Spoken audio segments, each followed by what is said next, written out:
is during a very difficult time for all of us. The question would be what our clients should expect during this time or later if for this pandemic reason they cannot close on the property they purchased or sold. So the same rules are going to apply whether a pandemic or not, more or less. I don't know if you remember back in 2017, there was a lot of people who, couldn't close on a sale or on a purchase. And actually, since then, there's been a lot of cases kind of confirming what the law is in situations where somebody doesn't close. And it's just simply that if a purchaser doesn't close, then they lose the deposit for sure, and the seller has to sue them for damages. And the damages are very clear that it's if they resell the property and it's less than the purchase price that they got on this sale to the person who defaulted, then that's the damages. And if the deposit was big enough to cover that, then you're safe. But if it's not, then you can expect lawsuits just like in 2017. Wow, that's unfortunate. And so you answered the other question I had, if they lose their deposit, so obviously they would be losing. Yeah, what I always recommend to clients in this situation, though, is to try to reach out to the other side and try to work something out. Because think about it from the seller side also. If you breach, they might be stuck with another transaction. The deposit is still in trust, so they still have to sue you and the brokerage to get it out of trust. So there is some value to the expediency and the certainty of a mutual release, where the buyer gives up the deposit and then the seller waives the right to sue for further damages. So I really always encourage people to try and negotiate. And just one tip also that I always like to tell people is when you do reach out to negotiate, you should do it through the agents first.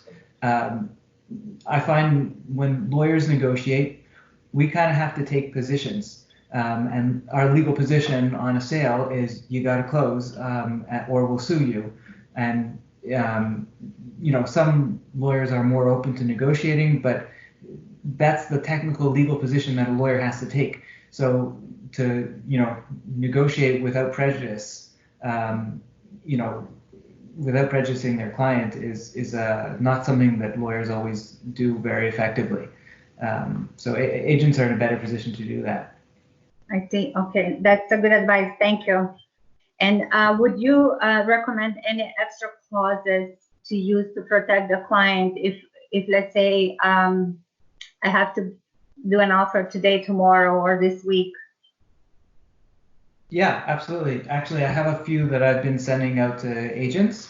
The first one is I'm telling everyone to make sure there's a clause in there specifically allowing wire transfers.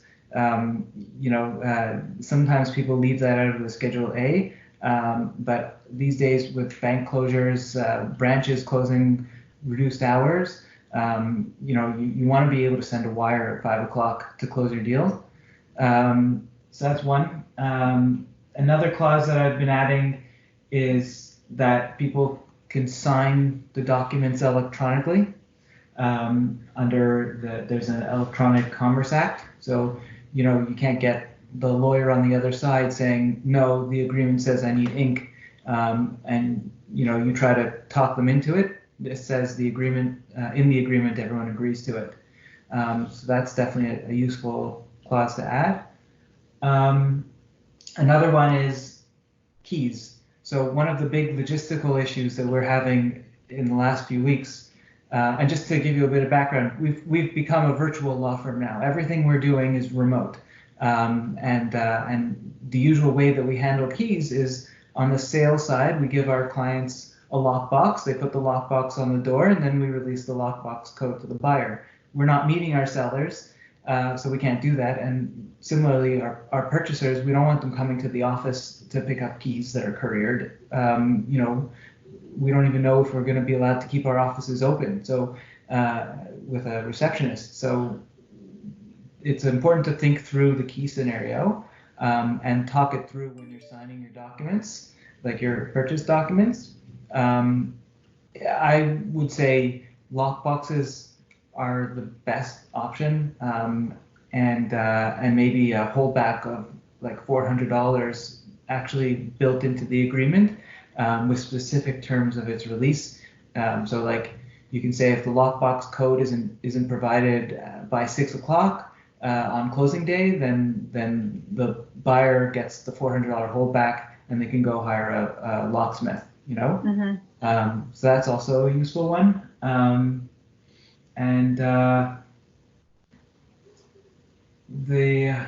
What else? Oh, this is also another thing we've been thinking through. If they close the land registry offices, back in the day, we used to close deals when the land registry would close and you didn't have title insurance. We would close with something called an escrow closing, which basically means that everybody's holding the money, the documents all in trust, and the buyer can move in under certain terms. Something that would, you might want to pre-negotiate those terms, or you can pre-negotiate, let's say, a postponement of the deal, a 15-day automatic extension if the land registry is closed. It depends on people's personal circumstances, but I would get in a room, or I get the two agents in the room or on the phone and talk it through. And it's not really about posturing, with a firm offer one way or another.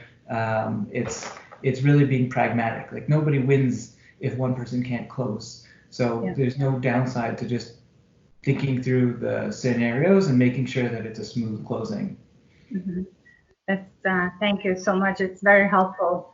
And of course, nobody knows the future, but are you expecting more lawsuits than in 2017?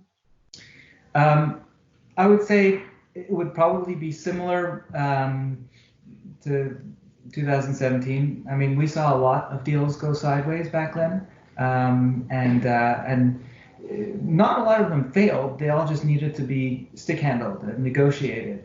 Right.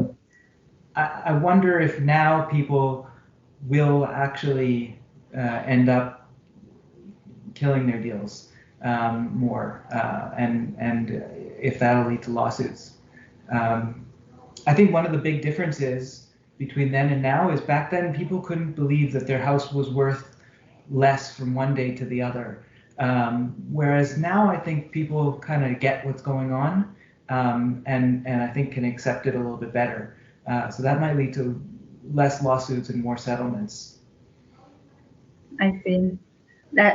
So would you suggest all the buyers and sellers who can wait, just wait a little bit and start the selling process or searching process later this year? I mean, that's a more of a market question than a legal question. That's more of a question for you.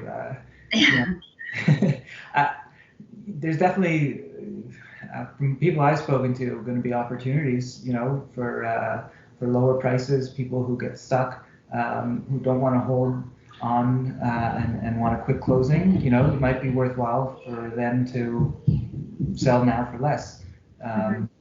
So I would think there's opportunity out there. I don't think things will come to a standstill. Mm-hmm.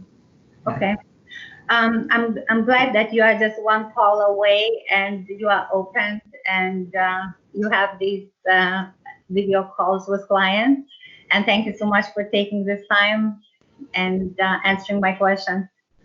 Yeah, my pleasure. Our firm is very happy to help. We're a completely virtual law firm now, and all of our staff have a full complement, all working from home. And we're very lucky that our systems, like the tech systems, are all in place and ready to go. because we haven't had any problems on our end, and we're happy to help. Thank you so much again. All right. No problem.